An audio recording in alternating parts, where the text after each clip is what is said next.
सो इस सेशन के दूसरे मरहले की तरफ चलते हैं जी। तो हमारे साथ हामिद साहब मौजूद हैं। सो हामिद साहब, welcome to you in this session. Are you here? Yes, thank you so much, sir. How are you? Thank you Hamid साहब। हामिद साहब, बिना वक्त ज़ाया किए और पार्टिसिपेंट्स की जो क्यूरीज आ रही थी उन चीज़ों को मद्देनजर रखते हुए मैंने चंद सवालात आपके सामने रखने, एंड देन आई जी होप श्योर। कि इंशाल्लाह आप हमें उसके ऊपर बड़ा डिटेल के अंदर समझाएंगे।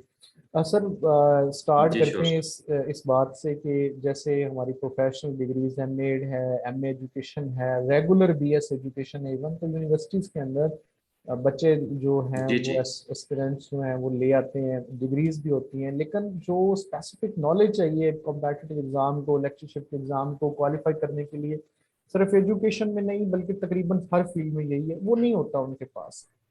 तो एज फॉर द जी सेक ऑफ बिल्कुल। जी, as for the sake of beginners के उनको लिए जो स्टार्ट उन्होंने लेना है, वो लेक्चरशिप लेक्चरर बनना चाहते हैं, वो सीनियर हेडमास्टर लगना चाहते हैं, हेडमास्टर लगना चाहते हैं, वेयर टू स्टार्ट? उनको क्या स्टार्ट करना चाहिए, क्या पढ़ना चाहिए, कैसे अपने आप को इस एग्जाम के लिए प्रिपेयर करना चाहिए, इसके ऊपर काइंडली चंद मिनट हमें रोशनी डालिएगा।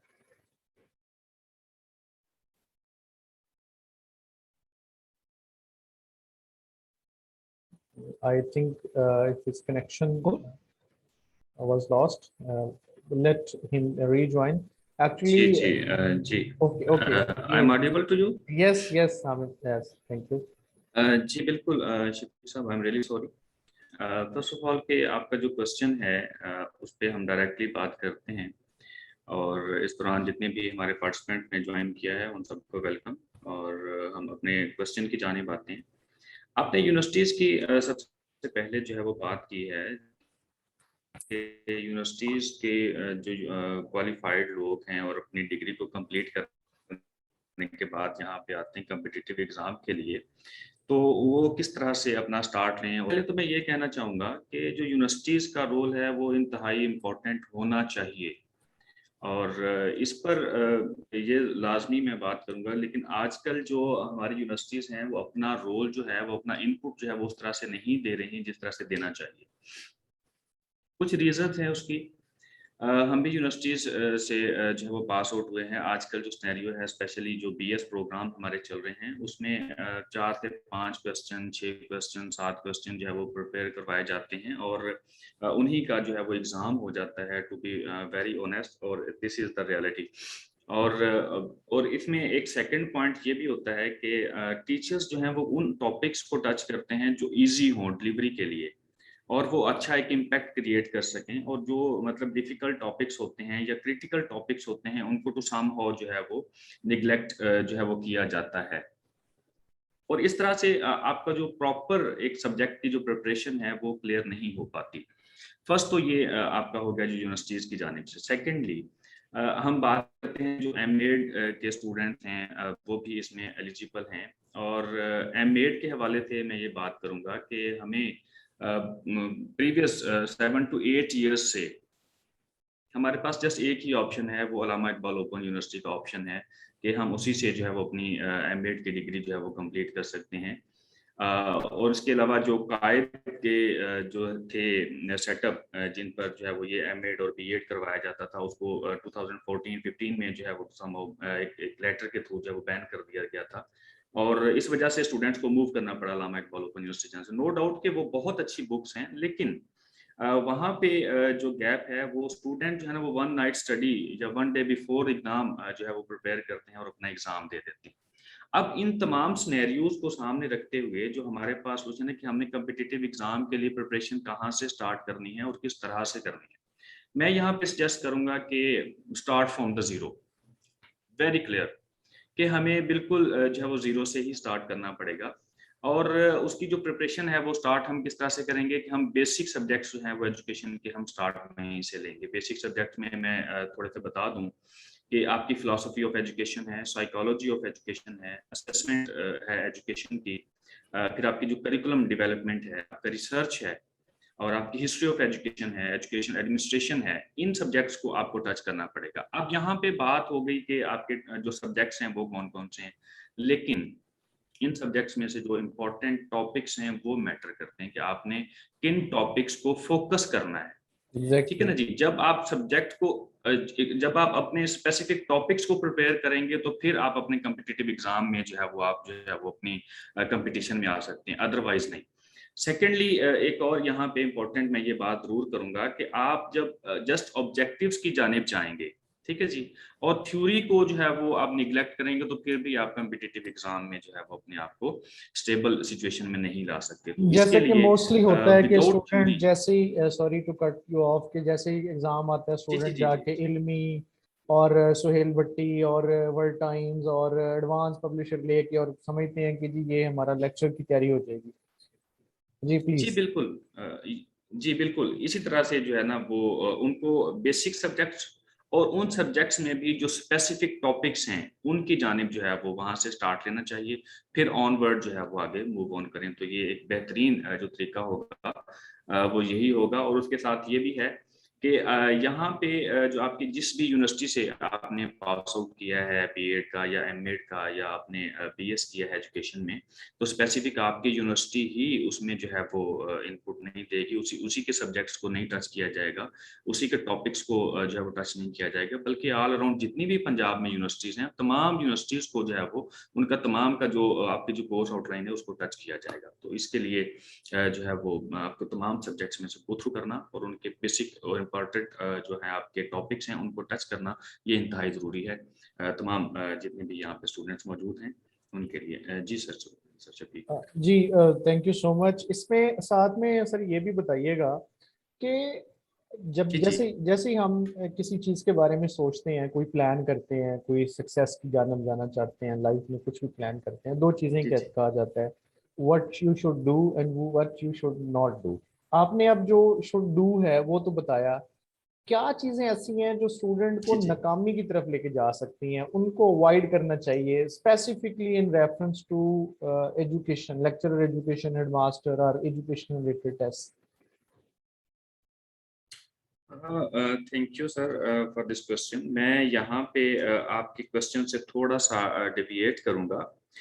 मैं सबसे पहले जो एक सिचुएशन है जो हमारे पार्टिसिपेंट्स को रिक्वायर्ड होती है कि हमें करना क्या चाहिए, ठीक है ना जी। तो उसमें मैं यहाँ पे एक स्टोरी आपके साथ ज़रूर शेयर करूँगा। एक पर्सन ने जो है वो अरिस्टोटल से ये बात पूछी कि मुझे बताएं कि कामयाबी कैसे हासिल हो सकती है, ठीक है ना जी। तो उन्होंने उनसे कहा कि आप सुबह तशरीफ लाइएगा। तो वो पर्सन जो है वो आ गए, तो वो उनको एक नदी पर जो है वो ले गए और बातें करते करते उनको साथ में जो है वो काफी गहराई तक ले गए। और जब उस शख्स के जो पानी है वो गर्दन तक आ गया तो अरिस्टोटल ने उसका सर पकड़ा और उसको पानी में जो है वो अंदर जो है वो डुबो दिया। और उस तब तक जो है वो डुबोए रखा जब तक उनको लगा कि ये बियर कर सकते हैं, ठीक है जी। अब जब वो उनको छोड़ा गया तो डेफिनेटली इंथाई डिस्टर्बिंग सिचुएशन थी, एनी हो वो पानी से बाहर आए। और फिर जो है वो अरिस्टोटल ने उनसे एक क्वेश्चन किया। हम जो पर्सन का बिहेवियर है उसको साइड पे रखते हैं, लेकिन अरिस्टोटल ने क्वेश्चन किया कि जब आप पानी के अंदर मौजूद थे तो सबसे ज्यादा जो नीड थी आपको किस चीज की थी, या सबसे ज्यादा अहम चीज आपके लिए वो थी, वो कौन सी चीज थी। तो डेफिनेटली उनका जो ऑक्सीजन।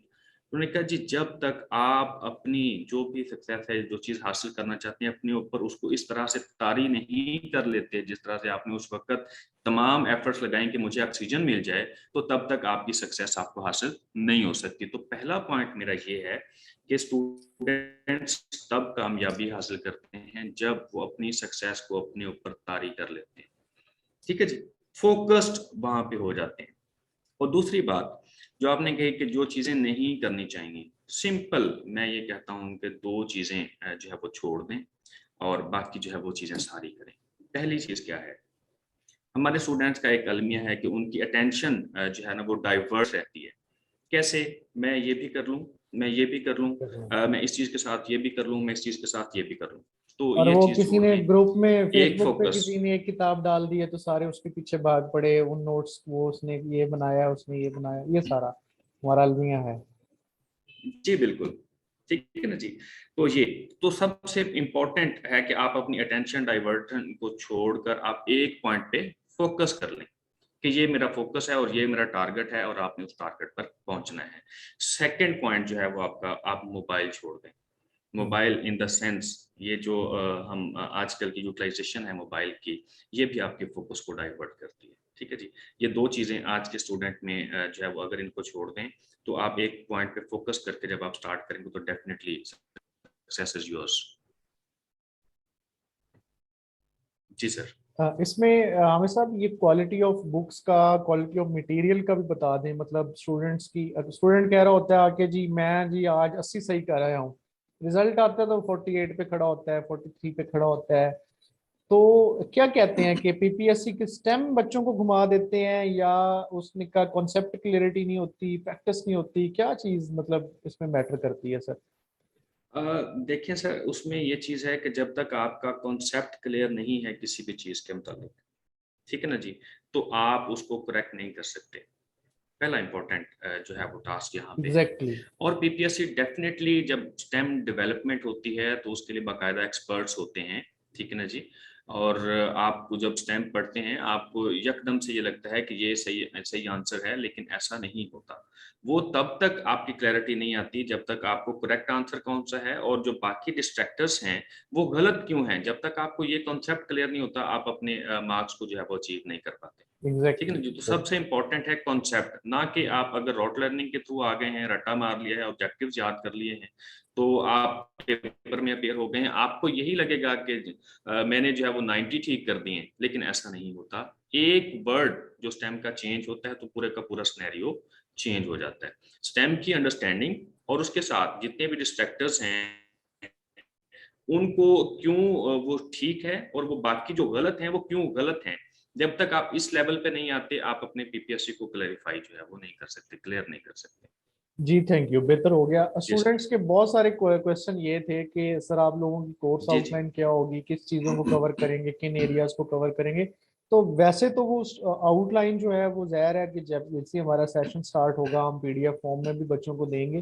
तो अभी आप थोड़ा सा बेसिक क्रक्स बता दें स्टूडेंट्स को, जो अभी हमें सुन रहे हैं, कि हमारा जो एरिया होगा, फोकस होगा, वो मेन एरियाज कौन से होंगे, क्या हमारा प्रोसीजर होगा, हम कैसे लेके चलेंगे पूरे सेटअप को, वो काइंडली सबको बता दें।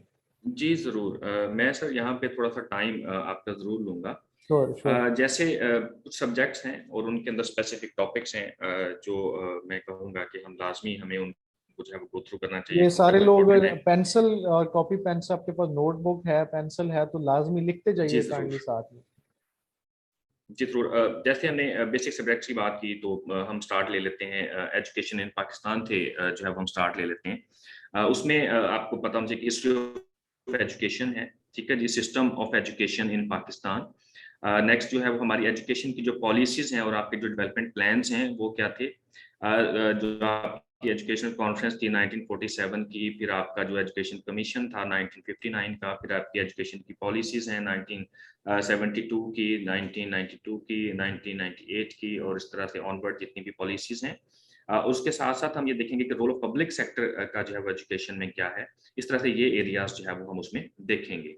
उसके बाद हम अगर हम बात करते हैं करिकुलम डेवलपमेंट की, तो करिकुलम डेवलपमेंट में हम देखेंगे एलिमेंट्स ऑफ करिकुलम और उनका जो रोल है उन तमाम का, उस इसमें जो फाउंडेशंस हैं करिकुलम की वो क्या हैं, कौन-सी हैं और उनका क्या रोल है और एजुकेशन के साथ इसका लिंक किस तरह से डेवलप होता है। और आपका जो करिकुलम का जो डेवलपमेंट का जो प्रोसेस है हम उसको देखेंगे। नेक्स्ट हम देखेंगे कि जो फॉर्मुलेशन है हमारे एजुकेशनल एम्स और ऑब्जेक्टिव्स की वो किस तरह से होती है। फिर इस इनका जो लिंक है हम उसके साथ क्रिएट करेंगे, जो टेक्सोनोमीज़ हैं हमारी एजुकेशन की उनके साथ। उसके बाद हम इसका जो डेवलपमेंट का मटेरियल डेवलपमेंट को हम लाज़मी इसमें देखेंगे। फिर आपका जो पाकिस्तान में जो करिकुलम डेवलपमेंट है उसको हम बात करेंगे। फिर हमारी जो प्रोसेस है हमारी टेक्स्ट बुक्स डेवलपमेंट का वो क्या है और आपकी जो टेक्स्ट बुक की पॉलिसीज़ होती हैं किस तरह से आपने टेक्स्ट बुक डेवलप करनी है उसको। फिर करिकुलम मॉडल्स को हम लाज़मी देखेंगे, जैसे स्पेशली हिल्डा टाबा का है, आपका टाइलर मॉडल है, व्हीलर मॉडल है, कर का जो इसमें इनपुट है उसके मुताबिक जो है वो देखेंगे करिकुलम डेवलपमेंट के हवाले से। उसके बाद नेक्स्ट हम अगर साइकोलॉजी की बात करें तो हम उसमें ग्रोथ डेवलपमेंट क्या है, आपकी जो डेवलपमेंट की जो टाइप्स हैं, कॉग्निटिव, मॉरल, और इसके साथ जो आपकी थ्योरीज ऑफ लर्निंग है उनकी तरफ फोकस करेंगे। फिर आपकी जो बिहेवियरिस्टिक थ्योरीज हैं, कॉग्निटिव थ्योरीज हैं, जीन पियाजे का जो रोल है इसमें, और उसके अलावा मारिया मोंटेसोरी का, विगोत्स्की का, रॉबर्ट गैगनेस का जो रोल है उनकी जानिब हम जाएंगे। ठीक है जी। और इसके बाद एक सब्जेक्ट और उसके बाद मैं जो है वो उसको वाइंड अप करूंगा। सेकेंडली हम इसको फिलॉसफी जो है वो बहुत इंपॉर्टेंट जो है वो Yes, इसमें है। yes. तो हम And इसमें most देखेंगे difficult कि as well. One of the difficult tasks to be understood. Yes definitely, but it's interesting. Yes, ठीक है जी। yes. अब इसमें हम देखेंगे फिलॉसफी का स्कोप क्या है। ठीक है जी, वेस्टर्न स्कूल का जो रोल है इसमें वो क्या है। अब इसमें जो डिफरेंट हमारी जो फिलॉसफीज हैं, जैसे आइडियलिज्म है, रियलिज्म है, नेचुरलिज्म, प्रैग्मेटिज्म है, एग्जिस्टेंशियलिज्म है। ठीक है जी। और उसके बाद प्रीनियलिज्म, एसेंशियलिज्म है, रिकंस्ट्रक्शनलिज्म है। और इनका जो मेन चीज होती है ना, मेन फोकस क्या था, इनका करिकुलम क्या था, इनका जो टीचर का रोल था वो क्या था, और इसका जो सोसाइटी पर फोकस था वो क्या था। हम उसका रिलेशन जो है वो डेवलप करेंगे यहाँ पे। और फिर यहाँ पे जो मुस्लिम फिलोसफर्स हैं उनको हम कभी भी जो है वो बैकएंड पे नहीं कर सकते।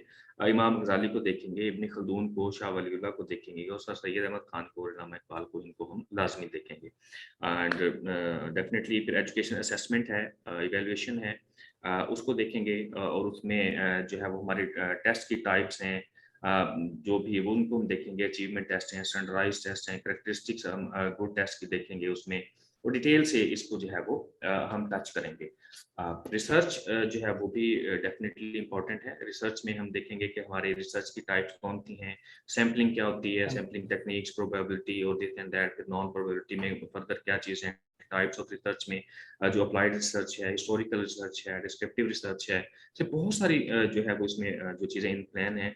और एट द एंड हम सुपरविजन की भी अगर हम उसको निगलेक्ट करते हैं तो दैट्स नॉट गुड। उसमें एडमिनिस्ट्रेशन है हमारी, फिर सुपरविजन कैसे है, ऑर्गेनाइजेशन जो पैटर्न्स हैं पाकिस्तान के वो क्या हैं, आपके प्रोफेशनल मिनिस्ट्री का क्या रोल है, आपकी वेरियस एजेंसीज का क्या रोल है। ठीक है जी। फाइनेंसिंग हमारे पाकिस्तान में किस तरह से करती है। तो ये एरियाज जो है वो अब मैंने आपको इन शॉर्ट मैंने आपके साथ जो है वो डिस्कस किए। इनको डिटेल से जो है वो इंशाल्लाह इनपुट देंगे। सेकेंडली जो सेकंड पार्ट था आपके क्वेश्चन का, हमारा प्रोसेस जो है वो क्या होगा। तो मैं अपने प्रोसेस को जो है वो चार चीज़ों में जो है वो लेकर चलूँगा। इसमें हम दोनों इसमें लेकर चलेंगे।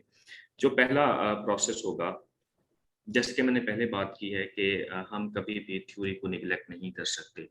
हम स्टार्ट लेंगे अपनी थ्योरी से, और थ्योरी को जो है वो इन डिटेल हम लेंगे कि कहाँ से ये चीज़ स्टार्ट हो रही है, इसको किस तरह से जो है वो इम्प्रूवमेंट हुई है उसमें, और देन इसका जो फाइनली एट दिस लेवल अब ये कहाँ तक है और किस तरह से है। अब इसमें हम डिस्कशंस करेंगे, और इसका हम जो है वो एनालाइज करेंगे, जो इसके डिफरेंट पर्सपेक्टिव्स हैं। हम उनको ऐसा नहीं छोड़ देंगे कि वन साइडेड जो है ना ये कॉन्सेप्ट है इस तरह से, नहीं। उसको हम एनालिसिस करेंगे और उसके डिफरेंट पर्सपेक्टिव्स देखेंगे कि आइदर कैसे है, क्यों है, इसकी रीजन उसके पीछे क्या है, ये सारी चीजें। सेकेंडली जब हम अपनी थ्योरी को कवर कर लेंगे, सेकेंड जो हमारा पॉइंट होगा उसमें हम ये करेंगे कि हम ऑब्जेक्टिव्स को जो है वो गो थ्रू करेंगे। ऑब्जेक्टिव्स को ऐसा नहीं है कि जस्ट हम राइट आंसर बता दिया कि ये स्टेम है जी, ये इसका राइट आंसर है, नहीं।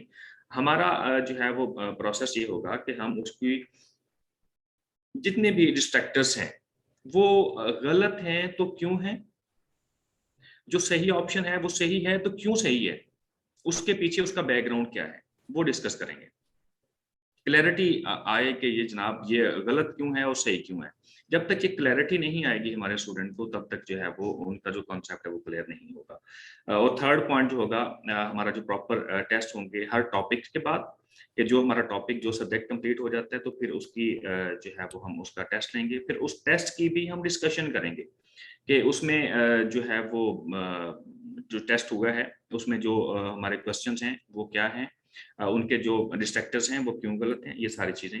और उसके बाद जो हमारा होगा फाइनल जो टेस्ट होंगे वो भी हम डिस्कस करेंगे। एंड फाइनली जो बहुत इंपॉर्टेंट है, जो पास के ओरिजिनल पेपर्स हैं विद करेक्ट की 20 to 25 पेपर्स राउंड अबाउट जो है वो हम अपने स्टूडेंट्स के साथ शेयर करेंगे और एक एक क्वेश्चन पे हमारी जो है वो डिस्कशन होगी। ये हमारा कंप्लीट जो है वो प्रोसेस होगा जिसके थ्रू हम तमाम चीज़ें जो है वो अपने स्टूडेंट्स तक कन्वे करेंगे और आई होप सो कि हमारे जो स्टूडेंट्स हैं इंशाल्लाह इसको बहुत अच्छे से अंडरस्टैंड करेंगे और उनकी जो रिजल्ट ओरिएंटेड ये सेशंस होंगे इंशाल्लाह उनके लिए हेल्पफुल होंगे। जी सर, काफ़ी लंबा हो गया question thank you answer. So much. जी सर। अब मैं थोड़ा सा जो है वो अपना इनपुट दे के फिर हम स्टूडेंट के क्वेश्चंस की तरफ चलेंगे। मेरे से जी श्योर। कई दफ़ा मतलब ये बच्चे पूछते हैं तो मेरा आंसर भी यही होता है, आपकी बात से ही बात लूंगा कि मैं कहता हूँ, तो कहता है कि कामयाबी क्या है पीपीएससी के पेपर में, एजुकेशन के पेपर में, केमिस्ट्री के। मैं कहता हूँ कि पिछले 10 साल के पेपर, 5 साल के पेपर, अगर आप हर सवाल जो है उसकी रीजन बता सकते हैं, कोई आपसे पूछे यार ये वाला इसका आंसर क्यों ठीक है, व्हाट इज द लॉजिक, ये इसका लॉजिक क्यों है, ये क्यों ठीक है, दूसरे क्यों नहीं सही है, या आप यूं दूसरे मानी में यूं ले लें कि अगर आप समझा सकते हैं अगले बंदे को, वो जितना भी पास पेपर आया है, आपकी कामयाबी को कोई नहीं रोक सकता। अगर आप इस लेवल पे हो गए हैं ना, तो आप लिख लें कि यू आर पीपीएससी क्वालिफाइड, आपका रिटर्न क्वालिफाई हो जाएगा इंशाल्लाह। देन इंटरव्यू के अंदर लक होती है, आपकी कम्युनिकेशन स्किल्स होती हैं और अल्लाह ताला की रहमत होती है। अच्छा, दूसरी बात कि देखें, एक सवाल अभी आया हुआ, कई दफ़ा पूछा जाता है कि एकेडमीज क्यों ज़रूरी है, प्रोग्राम को क्यों ज्वाइन कर लेना ज़रूरी है। पहली बात तो ये है कि प्रोग्राम को ज्वाइन करना जो है किसी भी एकेडमी का, उसके मैं कहता हूँ कि वो कतन ज़रूरी नहीं है। उसके लिए उसका फ़ायदा ये है या उसका नुकसान ये है या उसका प्लस पॉइंट क्या होगा, वो हम उसको समझने की ज़रूरत है। देखें, इस वक्त यूट्यूब से बड़ा इंस्टीट्यूशन कोई नहीं है, गूगल से बड़ा इंस्टीट्यूशन, इंटरनेट से बड़ा इंस्टीट्यूशन, बड़ा टीचर, बड़ा मेंटर कोई नहीं है। आप आराम से जाएं किसी भी वेब पे, किसी भी चैनल पे, आप सुन लें, कुछ भी सुन लें, आप उसको काम करें, इंशाल्लाह ताला आपको बहुत फ़ायदा होगा। जो अब इशू ये है कि हमें नहीं पता होता, जो बिगिनर्स हैं खासतौर पे, उनको नहीं पता होता कि क्या सुनना है क्या नहीं सुनना, क्या एक्यूरेट है क्या एक्यूरेट नहीं है। और पाकिस्तान खुशी तौर पे अभी तक इस काबिल नहीं है, जो हमारे इंटरनल एग्जाम्स हैं कि उनके ऊपर अच्छी चीज़ें मौजूद हैं, ऐसा नहीं है। अब फिर मैं एक बड़ी मिसाल सी, अक्सर मिसाल मैं अपने व्लॉग्स में देता हूँ, वो ये है कि दो बंदे हैं, दोनों का टास्क एक ही, उन्होंने ज़मीन खोदनी है। एक के पास ज़मीन खोदने वाला प्रॉपर आला है, तेज धार लोहे का, और एक जो है वो लकड़ी के डंडे के साथ जो है वो जमीन खोदना चाहता है। दोनों की उम्र एक जैसी है, हेल्थ एक जैसी है, फिजिकल पावर एक जैसी है। अब जमीन ज्यादा कौन खोदेगा, ला मोहल्ला जिसके पास वो लोहे का प्रॉपर आला है जमीन खोदने का।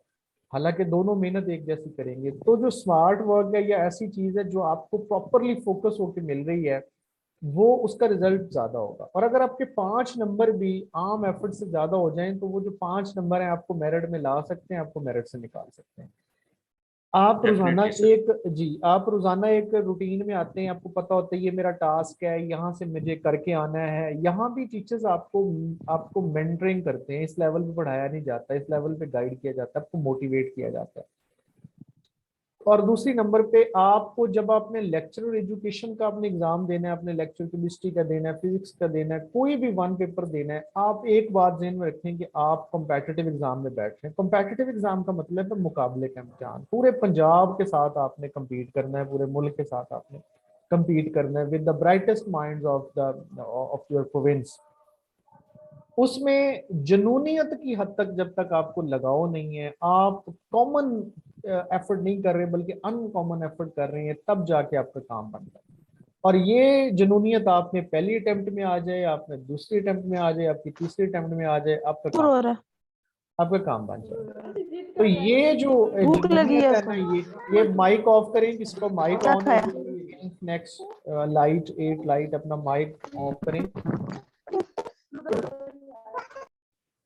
अच्छा, ये जब आ गई ना आपके पास, तो इंशाल्लाह आपका काम बन जाएगा जनूनियत की हद तक। उसके लिए एक मूवी मैं सजेस्ट करता हूँ, एस्पिरेंट वेब सीरीज है, एस्पिरेंट के नाम से, वो जरूर देखिएगा। कॉम्पिटिटिव एग्जाम के ऊपर है, किस तरह उसको जुनून की हद तक शौक होता है और फिर वो उसको कामयाबी मिलती है। बतौर मुसलमान हमें यकीन होना चाहिए कि अल्लाह ताला कहता है किसी की एफर्ट को मैं ज़ाया नहीं करता। अच्छा, अब इसमें मजीद भी, ये हमारा चैनल के ऊपर भी ये वीलॉग आ जाएगा, ये हमारा सारा सेमिनार आप इसको दोबारा भी सुन सकते हैं। और चैनल एस्पिरेंट के नाम से हमारा चैनल है, हमारे पेज के ऊपर the academy of south Punjab के ऊपर भी उसकी वीडियो शेयर है, आप उसको सब्सक्राइब भी कीजिएगा। इंशाल्लाह वहाँ पे आपको बहुत सारी और अपडेशन मिलती रहेंगी। तो ये वाला क्वेश्चन हो गया। अब हमारे प्रोग्राम के अंदर क्या होगा, ब्रीफली हामिद साहब ने बहुत डिटेल में बता दिया अल्हम्दुलिल्लाह से। तो इसमें हमारी जो जो एक डोमेन है जिसको मैं मजीद मेंशन करना चाहूँगा, वो जीके है। अल्हम्दुलिल्लाह I am teaching GK since last 1 और 2 ईयर्स, और बड़ी कामयाबी के साथ। इसमें आपको ये जीके का पोर्शन जो है, ये आपका मेक और मार वाला हिसाब है। 20 नंबर है। आपको 20 नंबर्स में आपको लेने के लिए, अगर आप 20 में से मोस्टली करेक्ट कर देते हैं, 100% नहीं कहता, मोस्टली अगर आप करेक्ट कर देते हैं, तो आप you can make yourself in the lot of the successful candidates of written test. और अगर आप इन 20 को साइड पे निकाल देंगे, तो आप 80 के 80 ले लेंगे ना, तो भी आप उन लोगों के साथ compete नहीं कर सकेंगे जिन्होंने जीके पढ़ा हुआ है प्रॉपर। और यहाँ पे आपको प्रॉपर जीके पढ़ाया जाएगा, समझाया जाएगा। वी हैव अल्हम्दुलिल्लाह very establish system for this. तकरीबन 2 मंथ इसमें लग जाएंगे, 2 से ऊपर भी जाता है तो हमारे कोई एक्स्ट्रा चार्जेस नहीं होते किसी किस्म के। हम आखिरी दम तक अपने स्टूडेंट्स के साथ इंशाल्लाह इंटरेक्शन में रहेंगे, जैसे भी मौके मिलेंगे, जैसे एक पूरा सेटअप बनेगा। So you can easily find us everywhere to support you. Last but not least, आपके सवालों से आने से पहले, ये हमारे कुछ कुछ नॉट ऑल, ये हमारे कुछ हैं, लोग हैं जिन्होंने कुछ एलोकेट हो गए हैं, कुछ की रिटर्न पास हुआ हुआ है। सो रिसेंटली अभी ये पिछले 2 साल में समन कबीर हैं, ये 2020 में एसएससी आर्ट्स हुई है इस कोटली सतिया रावलपिंडी में। आपदा बीबी लोधरा से हैं, ये इन्होंने फेडरल पब्लिक सर्विस का एसएसटी पास किया, बहावलपुर में जॉब कर रही हैं। अली हुसैन खालिद हैं, ये रिटर्न क्वालिफाई हुआ है, इनका एसएसटी का इंटरव्यू हो चुका है। I am very hopeful about it. Ismam Kabir वाला, Mohammad Yahya Ismam Lahore is working in federal public service commission. इसमें फेडरल के जो कॉलेजेस हैं, स्कूल्स हैं, उसके अंदर। आयशा शाहीन है, ये भी फेडरल में बहावलपुर कैंट के स्कूल में इनकी पोस्टिंग है। Shazia Shaukat from Kabirwala, she qualified lecturer education. She was student of headmaster job. जो टेस्ट था उसमें मेरी स्टूडेंट थी, लेकिन अनफॉर्चुनेटली वो टेस्ट नहीं हो सका। And same is the with case with Umama, she is from Multan and she is also qualified lecturer education this year test, and alhamdulillah I'm hopeful about their allocations. So that was briefly all about registration. आप हमारी 2 दिसंबर तक करा सकते हैं। Proper classes हमारी 5 दिसंबर से शुरू हैं। आप एतमाद के साथ जो है वो आइए, इंशाल्लाह ताला आपका वक्त और आपके जो चार्जेस हैं वो ज़ाया नहीं होंगे। बाकी की डिटेल्स जिन लोगों को चाहिए वो मुझे व्हाट्सएप कर सकते हैं, वहाँ पे व्हाट्सएप नंबर पे, हमारे अकेडमी के एडमिन के नंबर पे। अब हम आपके सवालात लेते हैं। We have 15 minutes for this. Kindly एक एक करके अपना हाथ खड़ा कर दें, मैं जिसको नाम लूँ वो फिर अपना क्वेश्चन पुट करे। जो भी पूछना चाहता है अपना हैंड रेज कर दें, and then we will have it. Humaira Afzal, first of all she is here. Humaira Afzal, अपने अनम्यूट करके आप पूछ लें सवाल हुमैरा। इसके बाद हसीब, हसीब आप इसके बाद। जी बोलें हुमैरा, आपकी आवाज़ नहीं आ रही अब तक हम।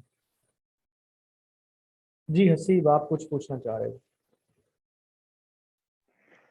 सर यही पूछना था कि पहले तो आपका शुक्रिया, आपने फ्री सेमिनार ऑर्गेनाइज किया। तो सर ये पूछना है कि केमिस्ट्री की कब आएंगी? केमिस्ट्री का हमारा जो सेशन है वो 25 नवंबर को है, एंड डॉक्टर साहब के साथ। वो बहुत इंटरेक्टिव सेशन है, आप उसमें ज़रूर आइएगा, और लोगों को, दूसरे जो आपके कोलीग्स वगैरह, उनको इनवाइट करें। बहुत इंटरेक्टिव सेशन है। जो very well known chemist of Pakistan, not Punjab बल्कि पाकिस्तान। जी द जी ठीक है। गैलेक्सी J7 Prime 2, ये गैलेक्सी J7 Prime 2 नाम ही उनका आ रहा। वो अ, उन्होंने जो किया हुआ है वो हाथ खड़ा करें, हाथ खड़ा किया हुआ है, बोले अनम्यूट करें अपने आप को, लेकिन उन्हें नहीं पता होगा कि मैं किस नाम से बुलाऊँ। अली हसनैन, हाँ जी अली हसनैन भी हैं हमारे साथ। कोई, मुझे ये नहीं पता कि ये कबीर वाला वाली अली हसनैन है। जी अली हसनैन बोलेंगे। जी अस्सलाम वालेकुम सर। वालेकुम सलाम। सर मैं लैया से अली हुसैन बात कर रहा हूँ। सर मैं पूछना चाह रहा हूँ कि वन पेपर प्रिपरेशन के लिए आपका सेशन सर हाँ कोई जी, स्टार्ट होना है? जी बिल्कुल होना है, आप मुझे व्हाट्सएप पे उसकी डिटेल ले लें, ठीक है जी। हम किनन पाशा की तरफ चलते हैं, किरण पाशा या किनान पाशा, फिर गुलाम जी यासीन, उसके बाद अस्सलाम एजुकेशन, वालेकुम सर। एजुकेशन के रिलेटेड कोई और क्वेश्चन रह गए जी प्लीज। अस्सलाम वालेकुम सर। जी वालेकुम सलाम, बोलें। Thank you so much, sir, for arranging such a wonderful seminar on the lecturer and headmaster preparation. Sir, kindly let me know about a quality book for